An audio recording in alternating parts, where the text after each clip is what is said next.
प्रयागराज मामले को लेकर योगी आदित्यनाथ विधानसभा में बोल रहे हैं, सुनिए। आप क्या है, ये चीजें नहीं हो सकती। आप क्या है, नहीं सुनेंगे इनकी बात। ये तो आप जानते हैं, आपको बहाना चाहिए था। ये तो अध्यक्ष महोदय, ये पेशेवर माफिया और अपराधियों के सरपरस्त हैं और ये लोग लगातार यही करते रहे हैं। इनके रग-रग में अपराध भरा हुआ है। अपराध के अलावा इन्होंने कुछ सीखा ही नहीं है। क्या ये सच नहीं का? पूरा प्रदेश इस बात को जानता है और आज ये लोग अपनी साफ गोई की सफाई देने के लिए यहाँ पर आए हैं। आप अपने स्थान पर चले, मुख्यमंत्री जी अपनी बात कह रहे हैं, आपको भी अवसर मिलेगा, आप अपनी बात कहिएगा। सच नहीं है वो आप जो भी बात आपने कहने आप कहिएगा। अभी मुख्यमंत्री जी बोल रहे हैं, आपने जो बात कहनी है अपनी बात कहिएगा। आपको अवसर मिलेगा, आप अपनी बात कहिएगा। आपको अवसर मिलेगा तो आप अपनी बात कहिएगा। आपको भी अपनी बात कहने का अधिकार है, आप अपनी बात कहिएगा जब आपको अवसर मिलेगा। अभी सुनिए, अगर आपको लगता है कि कोई बात गलत है तो आप अपनी बात कहिएगा। आपको अपनी बात कहने का अधिकार है। ने कल एक कृत्य किया है, वह माफिया उत्तर प्रदेश के बाहर है और वह माफिया समाजवादी पार्टी के सहयोग से ही बार बार एमएलए और एमपी बना है। क्या यह सच नहीं कि 1996 में इलाहाबाद वेस्ट से वह माफिया समाजवादी पार्टी की सरकार के सहयोग से, इन पार्टी के सहयोग से एमएलए बना था। और यही नहीं, 2004 में भी वह माफिया 2004 में भी वो माफिया इन्हीं लोगों के सहयोग से एमपी बना था और फिर 2009 में उस माफिया को सांसद बनाने का भी कुख्यात कार्य इन्होंने ही किया था।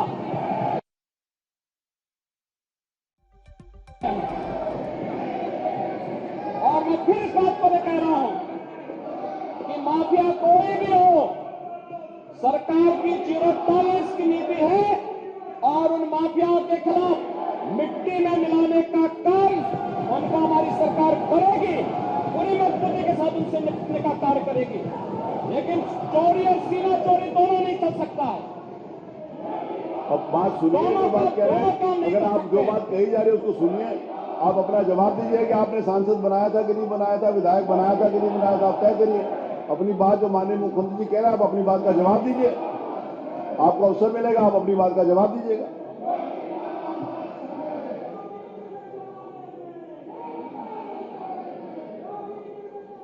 चलिए, अब आप अपने सीट पर चलिए, आप अपने स्थान पर चलें, आप अपने स्थान के ऊपर चलें, आप अपने स्थान पर चलें। मेरा निवेदन है कि आप अपने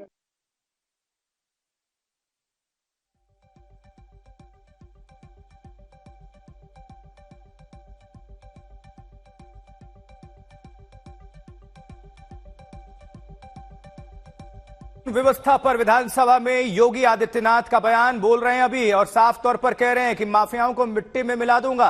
एसपी के सहयोग से अतीक अहमद सांसद बना, योगी आदित्यनाथ का ये आरोप। और विधानसभा के अंदर विपक्ष जो हमलावर है उस पर बोल रहे हैं, सुनिए सर। आपने एक विषय उठाया, माननीय मुख्यमंत्री जी ने उसका जवाब दिया। आपको अवसर मिलेगा तो आप अपनी बात कहिएगा। ये मंच सब लोगों के लिए खुला, आप अपनी बात कह सकते हैं। जो भी बात माननीय मुख्यमंत्री जी ने, और उसके बाद तमाशा बनाते हैं आप लोग। एक तरफ अपराधियों को प्रश्रय देंगे, उन्हें गले का हार बनाएंगे और दूसरी तरफ फिर दोषारोपण भी करेंगे। मैं उन्हीं पे आ रहा हूं, उन्हीं बातों पे चर्चा करने के लिए आ रहा हूं। हमारी पार्टी में आप बताइए किस पार्टी का सदस्य है, क्योंकि बहुजन समाज पार्टी से आपकी दोस्ती है, इसलिए बहुजन समाज पार्टी का नाम नहीं ले रहे आप। हम भी उन्हीं बातों पे कह रहे हैं। क्या ये सच नहीं कि जिस अतीक अहमद के खिलाफ पीड़ित परिवारों ने मुकदमा दर्ज कराया, उसके परिवार के खिलाफ, वह समाजवादी पार्टी के द्वारा पोषित माफिया है और उसकी कमर को तोड़ने का काम हमारी सरकार ने किया है। और फिर मैं कह रहा हूं, इसे हाउस में कह रहा हूं, इस माफिया को मिट्टी में मिला देंगे।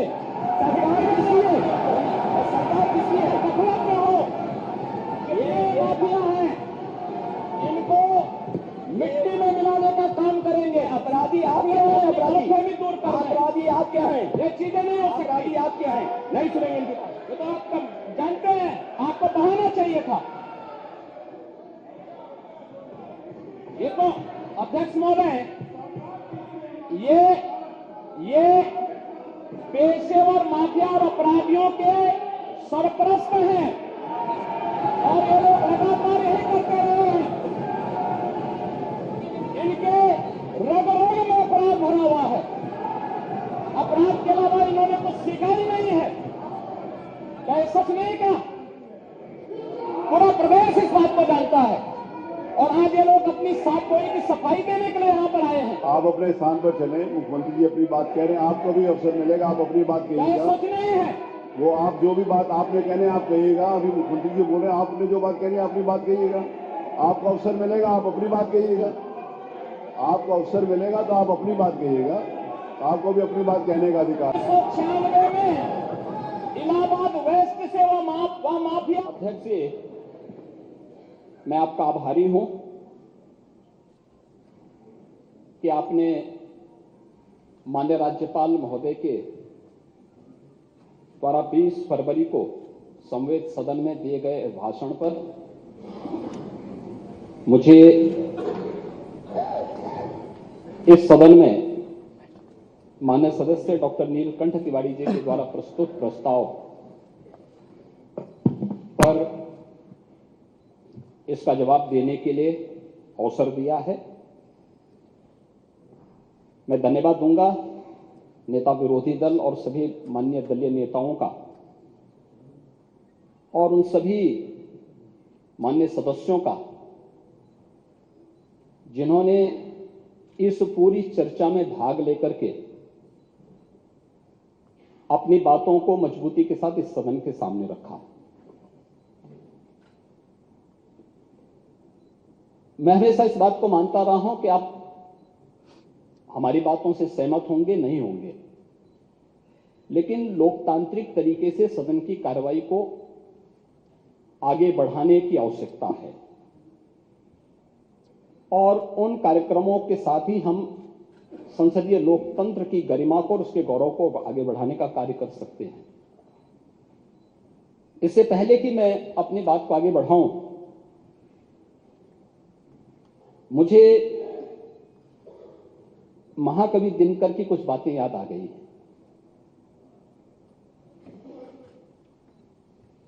आज जब सदन की कार्रवाई प्रारंभ होनी थी ठीक 11 बजे, जो दृश्य हम सबको देखने को मिला है वह, मैंने पहले भी कहा, कल प्रयागराज की घटना अत्यंत दुखद है और इस घटना का जो भी दोषी होगा वो बख्शा नहीं जाएगा। वो तो आप जानते ही हैं कि कार्रवाई जब होती है तो यहां पे बहुत तरीके से कार्रवाई होती है, लेकिन ये माफिया, ये पेशेवर अपराधी आखिर किसके द्वारा पाले पोसे गए और क्यों इतनी परेशानी हो रही है? माननीय हमारे नेता विरोधी दल को चोरों के जो हैं हित, ठगों के बल हैं, जिनके प्रताप से पलते पाप सकल हैं।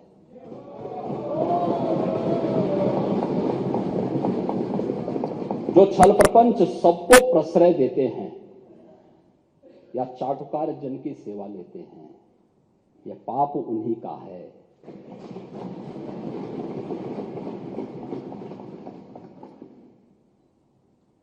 एक उत्तर प्रदेश की जनता को, 25 करोड़ जनता को पहचान का संकट खड़ा हुआ इन्हीं पेशेवर माफिया और अपराधियों के कारण हुआ है, जो सत्ता के द्वारा पोषित होते थे, जिन्हें महिमा मंडित करके ये लोग अपने आप को गौरवान्वित महसूस करते थे। जिन पेशेवर माफिया और अपराधियों के सामने सत्ता नतमस्तक होती थी, और आज उत्तर प्रदेश भी इस बात को जान रहा है और देश और दुनिया भी जान रहा है, उन पेशेवर माफिया और अपराधियों के खिलाफ जो कार्रवाई चली है वह एक नजीर भी बनी है। और फिर मैंने कहा है तो इसमें हम सूची भी जारी करेंगे। मैं आ रहा हूं आज हम कर रहे हैं, आज उस पर पूरी चर्चा में भाग लूंगा। और मैं तो इसलिए मैं धन्यवाद दूंगा माननीय अध्यक्ष जी को कि उन्होंने मुझे आज के दिन दिया है। मुझे लगता है और कोई बिजनेस नहीं होगा तो इस बिजनेस को थोड़ा आज इसी पे चर्चा हो जाए, इसी पे आज चर्चा करा ही लिए जाए। महोदय, जब हम इस बात को कह रहे हैं, वास्तव में राज्यपाल महोदय ने जो यहां पर अपना अभिभाषण दिया था, दो कारण से, संवैधानिक प्रमुख होने के नाते और एक मातृशक्ति की प्रतीक होने के नाते इतना सम्मान तो होना ही चाहिए था। हम बड़े बड़े दावे करते हैं, लेकिन सदन में राज्यपाल महोदय आ रही हैं सदन को संबोधित करने के लिए, आपको तो मौका मिलना ही है। आप अपनी बात को, सहमति और असहमति के लिए सदन है, लेकिन हम विरोध करें, गो बैक के नारे लगाएं, अशिष्ट और असंसदीय आचरण करें, यह सदन की गरिमा को तार तार करता है। दूसरा, मातृशक्ति की प्रतीक एक महिला राज्यपाल के द्वारा सदन को संबोधित किया जा रहा हो, हमारे लिए तो गौरव की बात होनी चाहिए, हर्ष की बात होनी चाहिए।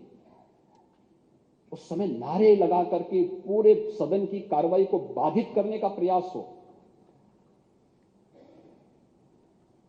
देश के अंदर किस प्रकार का संदेश हम देना चाहते हैं, किस प्रकार का संसदीय आचरण है,